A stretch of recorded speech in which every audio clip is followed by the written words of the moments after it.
E acho que é isso que estou pedindo que você faça hoje. Pare de discutir e brigar, e ficar bravo com as pessoas, e discutir com as pessoas, e confie em Deus para cuidar de você.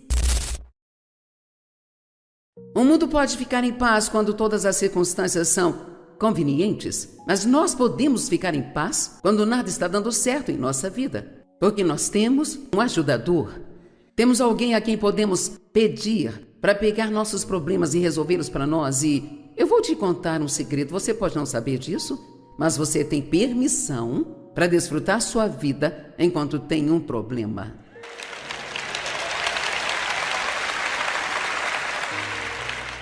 E muitas pessoas não sabem disso, acham que são obrigadas a se preocupar com seus problemas. Mas o que você deve fazer é lançar seus cuidados em Deus e confiar que Ele está cuidando do seu problema e seguir em frente, viver a vida pela qual Jesus pagou um preço tão alto para que nós a tivéssemos. Deixo-lhes a minha paz, eu não a dou como o mundo a dá, mas minha paz é especial, agora eu lhes deixo. Mas então, na amplificada, a versão clássica diz assim: então parem de se permitir ficar chateados e perturbados, parem de se permitir ter medo e intimidação. Então, Jesus faz a parte dele, agora precisamos fazer a nossa. Bem, eu não consigo evitar. Essa é uma desculpa que você tem que jogar fora hoje. Mas não posso evitar, é muito difícil. Mas. Sinto muito, mas você tem que se livrar dos seus mas. Amém? O tempo todo pensamos, eu sei que não deveria fazer isso, mas. Eu sei que eu não deveria fazer aquilo, mas. Eu sei que não deveria dizer isso, mas. E precisamos parar com tudo isso, porque nada do que Deus nos diz para fazer é muito difícil para fazermos. Nós só temos que realmente querer fazer.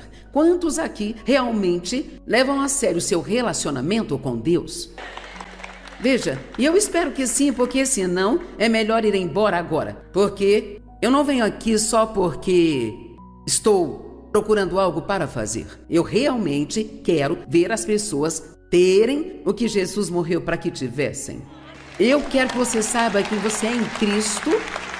Tenha confiança, seja ousado, seja forte, que desfrute sua vida e tenha as coisas pelas quais Jesus morreu para que você tenha. Uma das coisas que Paulo disse e que eu realmente gosto, ele disse: eu vou me apossar das coisas pelas quais Cristo Jesus morreu para tomar posse de mim. Eu amo esta afirmação. Eu vou prosseguir para tomar posse das coisas pelas quais Cristo Jesus morreu para tomar posse de mim. Será que você está desfrutando das coisas pelas quais Jesus morreu para dar a você? Ele não morreu por nós para que pudéssemos ter uma vida miserável aqui e um dia irmos para o céu? Há muito mais no nascer de novo do que apenas um dia irmos para o céu. Isto é maravilhoso, eu acho que valeria a pena se não houvesse mais nada além disso. Mas João 10:10 é muito claro: o ladrão vem tão somente para matar, roubar e destruir. Mas Jesus disse: eu vim para que vocês possam ter e desfrutar a vida e tê-la em abundância ao máximo, até que ela possa transbordar. E Romanos 14:17 diz: o reino de Deus não é comida nem bebida, mas é justiça, paz e alegria no Espírito Santo. E justiça significa que você sabe pelo sangue de Cristo que foi justificado diante de Deus, que todos os seus pecados foram perdoados, você não precisa viver culpado e condenado.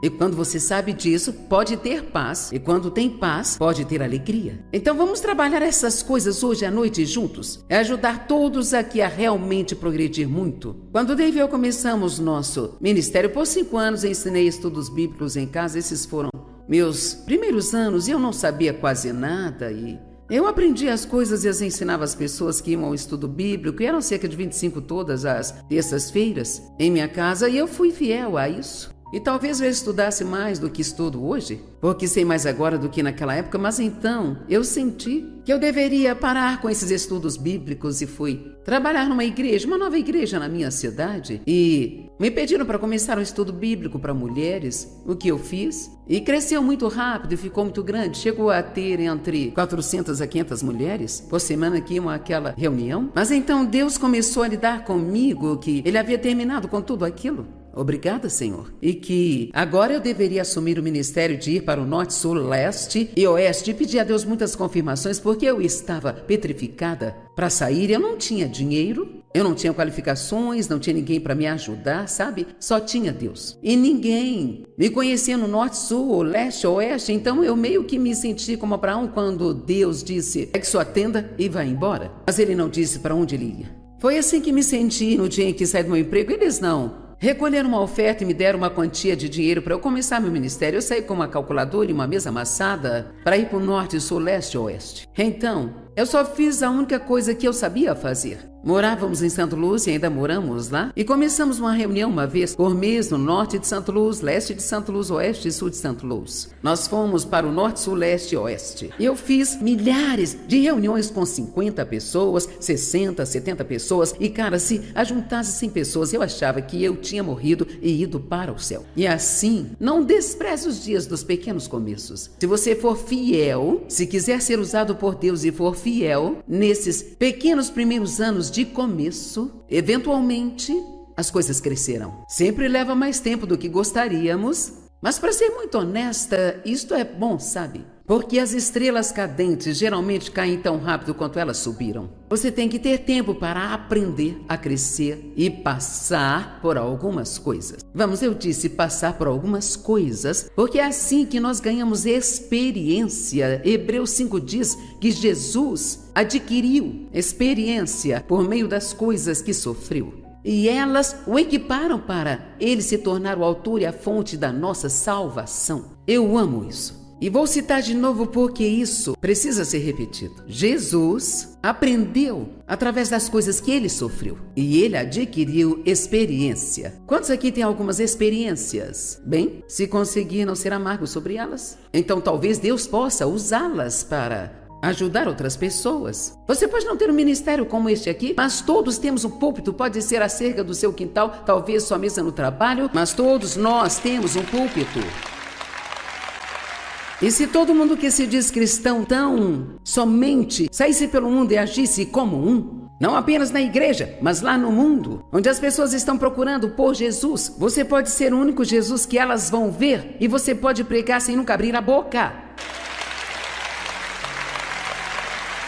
E assim a experiência de Jesus o equipou e alguns de vocês não percebem isso agora porque estão passando por momentos difíceis, mas estão sendo equipados. Você está adquirindo o que precisa. Quantos aqui já pediram a Deus para te usar? Bem, queridos, aí está.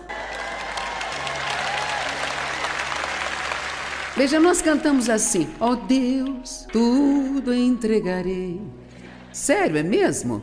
Ok, bem, experimente e veja o quão sério você é. Bem, vamos ofertar $10 a mais hoje. Não quero saber disso. Só queremos entregar as coisas que queremos entregar, mas Deus quer fazer uma obra muito profunda nas pessoas e isso é muito necessário nesse momento da história. O mundo, em geral, ele não nos respeita. E a razão pela qual não respeitam é porque muitas pessoas colocam algumas joias cristãs e vão à igreja e carregam suas Bíblias por aí, mas elas realmente não vivem esta vida lá fora, no mundo, onde as pessoas precisam vê-la.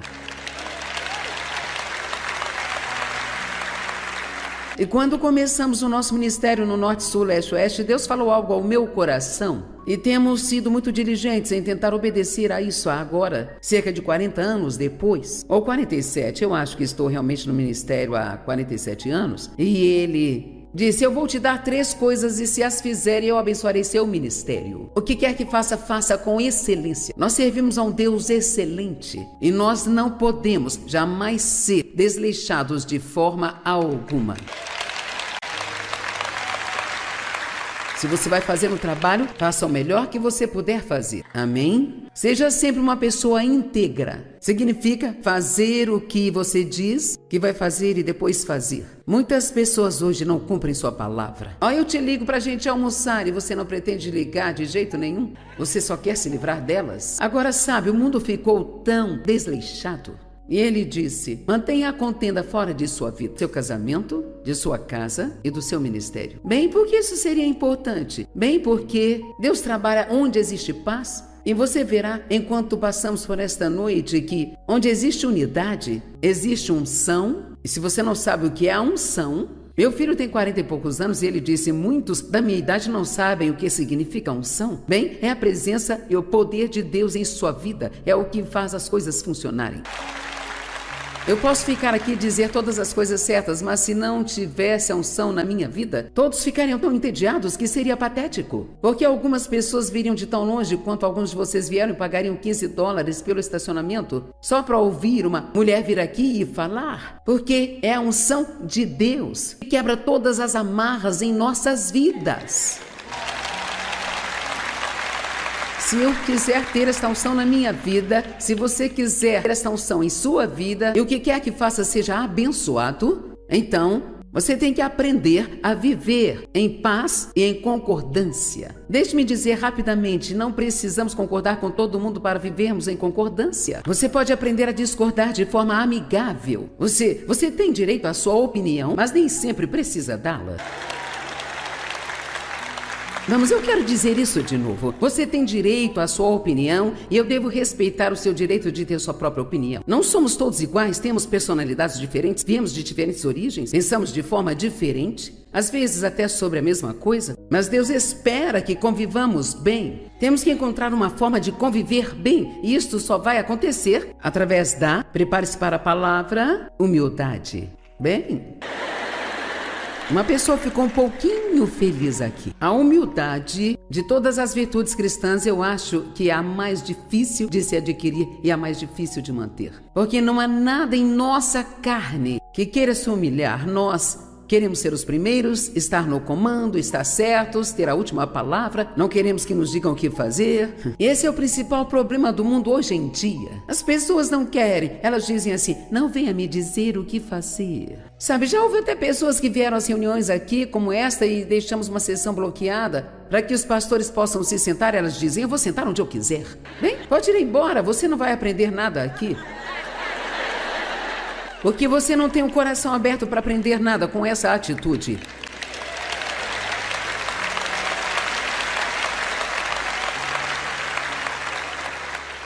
Provérbios 14:30. Uma mente e um coração calmos e imperturbáveis. Agora veja só isso. Uma mente e um coração calmos e imperturbáveis são vida e saúde para o corpo. Saúde! Sabe quantas pessoas estão doentes só porque estão bravas? Ou quantas delas estão doentes só porque se preocupam o tempo todo? 85% de todas as doenças. A doença é real. Mas a causa raiz dela é o estresse. E você pode tomar todas as pílulas que quiser, mas será como jogar aquele jogo do martelinho? Se você já viu um desses, você pode bater em um lugar e ele vai aparecer em outro lugar, sabe? Então, quero dizer, é importante para mim que você entenda isso hoje, que esta não é apenas uma mensagenzinha agradável que eu peguei e organizei para vir até Austin e pregar aqui, mas eu quero, pela graça de Deus e com a ajuda do Espírito Santo, de alguma forma te convencer de que você tem que ter humildade o bastante para esperar em Deus pelas coisas e não tentar fazer tudo acontecer sozinho. E alguma vez vimos Jesus perder a paz? Não. Ele era acusado de tantas coisas e ele nem mesmo respondia. Pense o que quiserem. Porque nós achamos que nós temos que tentar provar que estamos certos o tempo todo. Estar certo é altamente superestimado. Vamos confiar em Deus o bastante para ficar debaixo da poderosa mão dele e deixar que ele nos exalte no devido tempo. E tudo o que é preciso às vezes é apenas você calar sua boca.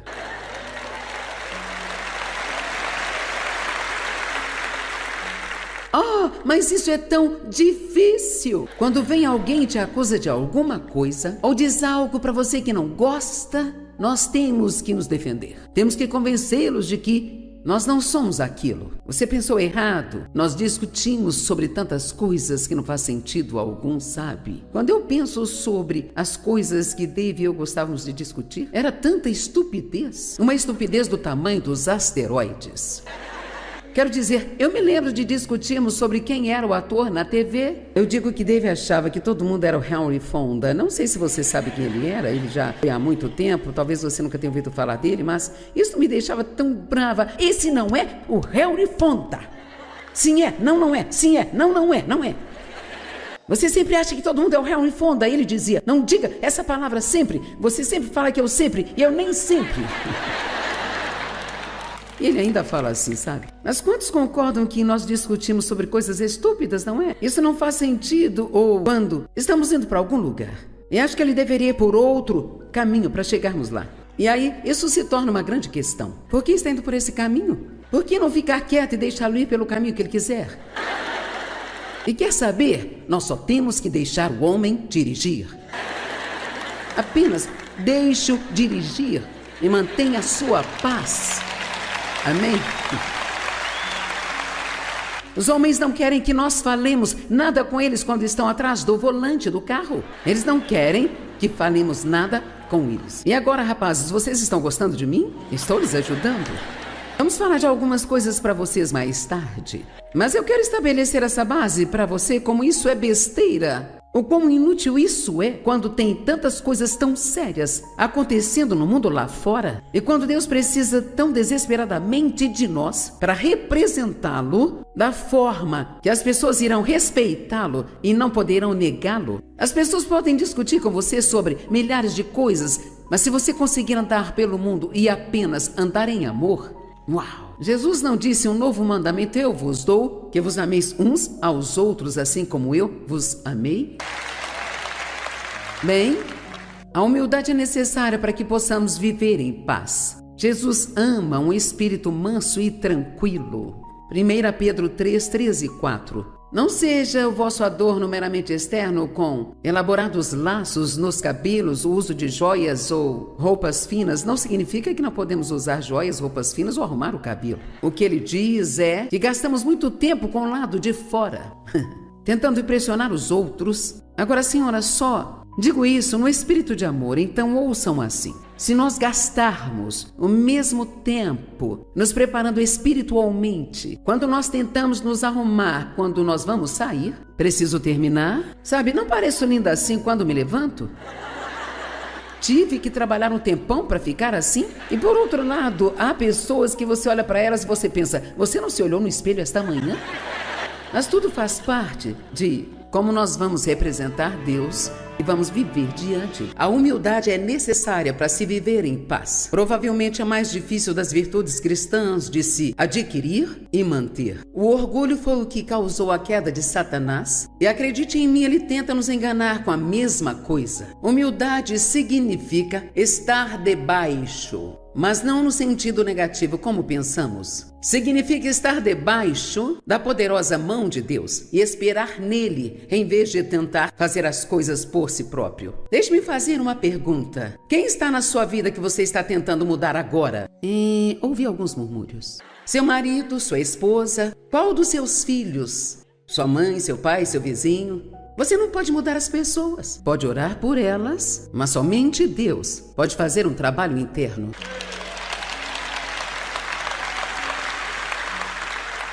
Quando começar a orar por alguém, quero dizer, orar sinceramente por alguém, primeiramente, nunca peça a Deus para mudar a outra pessoa sem primeiro pedi-lo que mude você. Porque você não deve começar a sua oração com espírito de orgulho. Deus, mude-os, mude-os, mude-os, mude-os, mude-os. Eu me lembro bem de quando eu ficava orando para que Dave mudasse. E sabe, eu buscava muito isso, eu era barulhenta. Deus, você tem que mudar o Dave. Eu não aguento isso por mais tempo. Deus, você tem que mudar o Dave. E Deus disse, o Dave não é o problema. Pensei, então quem é? Só tem eu e ele aqui? E vou te dizer, Deus abriu os meus olhos e me mostrou como era viver comigo, sabe? E eu chorei por 3 dias. Então alguns de vocês aqui que ficam culpando todo mundo podem muito bem tirar 1 hora ou 2 e olhar para si mesmos.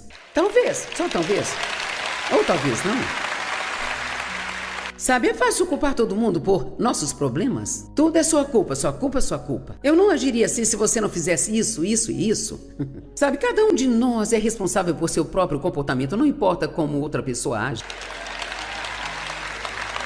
Amém? Deixe-me falar isso também. Pare de colocar na outra pessoa a responsabilidade pela sua alegria. Vamos lá. Bem, você não me faz feliz?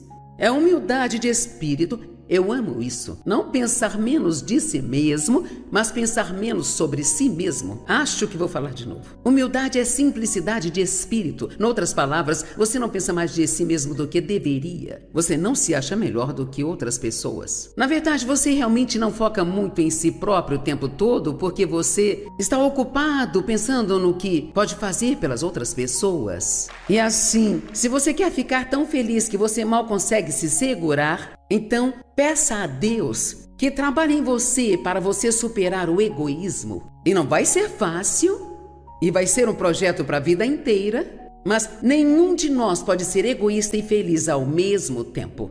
Veja, eu pensava, você é o problema, você é o problema, você é o problema, é você. Às vezes até pensava que Deus era o problema, e o diabo certamente era o problema. Gostamos de culpá-lo por tudo, mas eu era o problema. Não significava que todos estavam fazendo tudo certo, mas o diabo adora quando ele consegue nos fazer olhar para todos e ver o que há de errado com eles. Porque aí nós não prestamos atenção ao que Deus está tentando fazer em nós ou nos dizer, e assim então nada muda. Então, isso não é pensar menos de si mesmo, mas é pensar menos sobre si mesmo. Meu Deus, a gente nunca se cansa desse eu.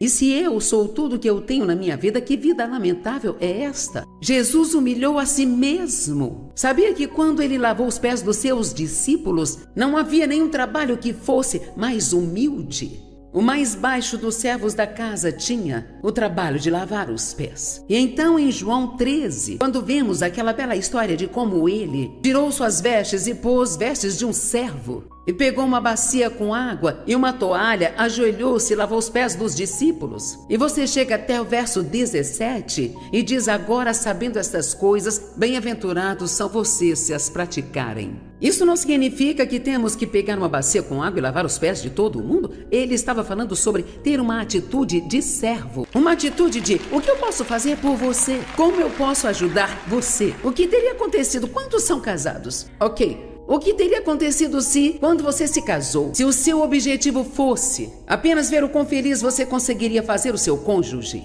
Vá em frente, pode rir o quanto quiser, mas nós esperamos que as outras pessoas nos façam felizes. Não é mesmo? Nós esperamos. Você não está me fazendo feliz? Então, sabe, esse era o primeiro pensamento que eu tinha. Bem, se eu não cuidar de mim, quem é que vai cuidar? Bem, Deus, pelo menos é o que ele diz. Mas para experimentar isso, você tem que esperar mais um pouco. E nada vai mudar por um tempo e o diabo vai te dizer que nada está funcionando. E é melhor você ir lá e cuidar disso sozinho, é melhor dizer a eles que não vão te tratar assim. Se você acha que vai passar por cima de mim, é melhor tirar o seu cavalinho da chuva. Porque eu sou importante demais aqui para você me tratar desse jeito. Vamos, alguns se identificaram com isso? Ei, eu só posso pregar isso porque eu vivi e ainda vivo isso. Passei por todas essas coisas. Cara, quando você cresce como eu cresci, sabe, você passa por um caso grave de: se eu não cuidar de mim, ninguém vai cuidar. E eu não confiava em ninguém, principalmente nos homens. E aí então você se casa?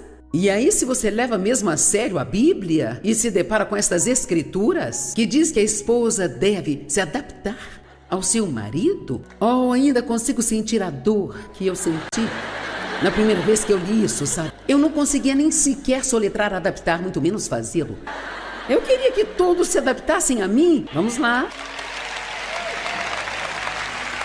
É tão doloroso abrir mão e confiar em Deus para cuidar de você. E acho que é isso que estou pedindo que você faça hoje. Pare de discutir e brigar e ficar bravo com as pessoas e discutir com as pessoas e confie em Deus para cuidar de você.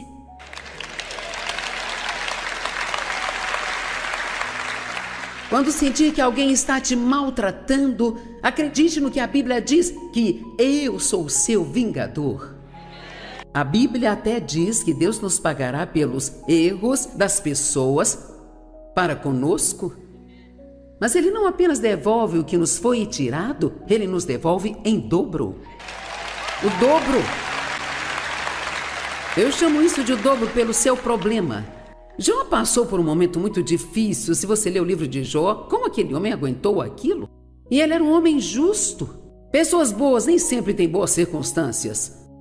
Paulo disse: quando tento fazer o que é certo, o mal está sempre presente. Bem, todos sabemos como isto é, certo? Oh Deus, estou tentando fazer o que é certo e nada dá certo para mim. Bem, essa é a única maneira que o diabo sabe como fazer você parar de tentar fazer o que é certo, pensar que não está funcionando. Sabe, quando crescemos, isso é bom se você entender. Quando você está fazendo o que é certo, enquanto nada certo está acontecendo com você, vamos lá. E você está tentando acreditar que Deus vai cuidar de você? Está esperando e nada está acontecendo. Apenas espere, porque se você conseguir esperar em Deus, ó queridos, deixe-me dizer, quando Deus decidir se mover, aí então você vai ver favor e bênçãos e portas abertas. E eu posso te garantir que Deus vai fazer coisas por você que vão te deixar de boca aberta de tanta admiração. Deus abriu portas para mim neste mundo que simplesmente não fazem nenhum sentido. Então, como é que nós nos humilhamos? Lançando nosso cuidado em Deus e acreditando que não importa o que alguém faça conosco, que nos maltrate ou não esteja certo, que Deus cuida de nós e que Ele vai cuidar de tudo isso também. Agora, não estou falando de deixar alguém abusar ou bater em você ou esse tipo de coisa. Não é isso que eu estou dizendo, sabe? Portanto, não coloque fora de contexto o que estou dizendo. Obviamente, Deus não quer que você deixe que alguém bata em você. Mas eu estou falando dessas coisas comuns que acontecem na vida de todos nós e... eu não sei sobre você, mas finalmente eu me cansei de tentar cuidar de mim mesma. Então eu decidi me aposentar da autopiedade e dar uma grande festa.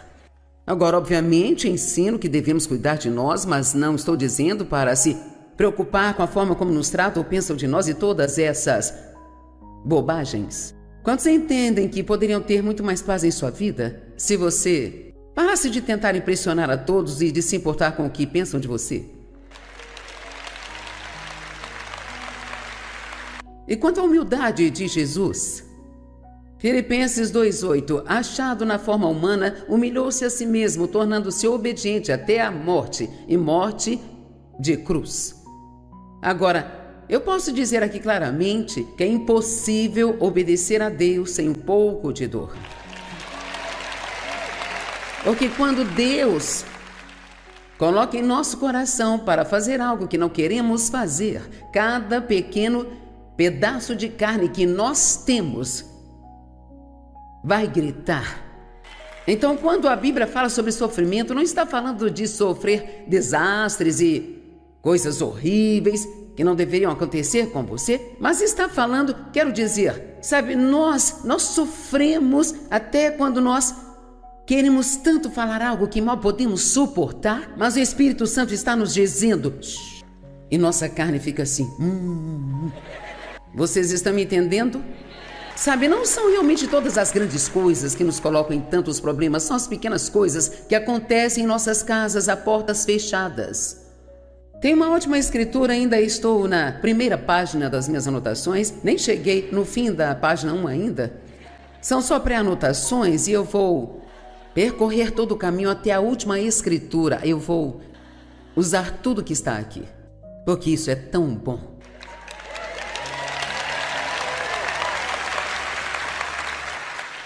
Ok. Em Tiago 13, ele fala sobre como a contenda abre a porta para a rebelião. Verso 14 de Tiago 3. Vamos começar no 13. Tiago 3:13. Na amplificada. Quem há entre vocês que seja sábio e inteligente? Então, pelo seu bom procedimento, mostre as suas boas obras, com toda a humildade, a qual é o atributo próprio da verdadeira sabedoria. Mas se vocês têm ciúme amargo, inveja e contenda, que é conflito, rivalidade e ambição egoísta em seus corações, não se orgulhem disso, desafiando a verdade. Esse tipo de sabedoria não vem de cima, mas é terrena e até diabólica. Verso 16. Alguns perguntam por que seus filhos são rebeldes. Vou lhe responder agora.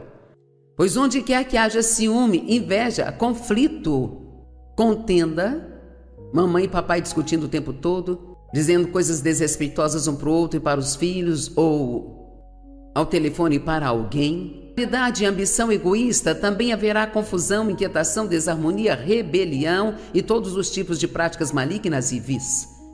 As crianças não foram criadas para viver numa casa ouvindo seus pais um para o outro o tempo todo. Eles precisam saber que vocês se amam. Isso dá confiança a eles quando sabem que vocês se amam. E isso faz com que eles respeitem vocês, em vez de se rebelarem contra tudo que vocês dizem. Agora eu sei que estou te oferecendo um grande jantar aqui, como o máximo que você puder. Eu posso te garantir que terá mais amanhã.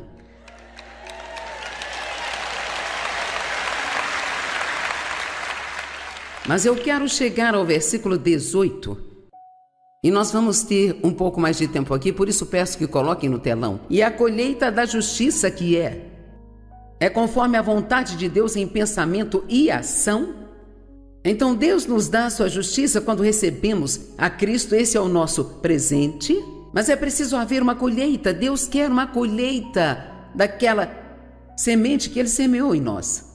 Ele quer que bons frutos venham daquilo que acontece quando obedecemos a Deus em pensamento e ação. Não só quando sentamos no banco da igreja e sublinhamos nossas Bíblias, mas quando nós fazemos aquilo que a Bíblia nos diz. A colheita da justiça conforme a vontade de Deus em pensamento e ação é o fruto da semente. Ouça isso, semeado em paz por aqueles que trabalham e fazem a paz em si e nos outros. Agora, talvez você não faça ideia do que isso significa. Então vou explicar para você. Se você veio à igreja ou a esta conferência, sabe quando estamos aqui? Mais cedo eu não sabia o que iria falar para vocês. Eu me lembro de quando Dave e eu, o diabo provocava algum tipo de problema todo domingo de manhã. As crianças faziam birra, perdíamos as chaves do carro, o menino não achava o sapato. O diabo tentava se certificar de que estaríamos todos chateados quando saíssemos. E isso é porque ele não... Mesmo se você for para a igreja, ele não quer que chegue lá e que tenha paz. Porque se você não tiver paz, você não vai tirar nada do que você ouvir. Então ele diz que a semente da palavra deve ser semeada num coração de paz por alguém que trabalha e que faz a paz. Então, eu tenho que chegar aqui em paz e você tem que chegar aqui em paz. E não importa o quanto sorrimos um para o outro, digamos a paz do Senhor. É a condição do coração que importa. Eu me lembro de ficar na primeira fila cantando os louvores em voz alta. É fácil, as palavras estão ali, são bem grandes, você pode ler tudo. E eu parado ao lado do Dave pensando. Enquanto eu cantava, tudo entregarei, pensando, se ele acha que eu vou cozinhar alguma coisa para ele comer hoje, ele pode esperar sentado. Eu me lembro de quando Dave e eu discutíamos até chegar à igreja e quando víamos a primeira pessoa, paz do Senhor. Como estão? Tudo bem, graças a Deus, tudo bem. Se ele acha que eu vou cozinhar alguma coisa para ele comer, vai esperar sentado. E entrava no carro e discutíamos até chegar em casa e depois perguntávamos por quê. Não estávamos sendo abençoados. Afinal, somos dizimistas.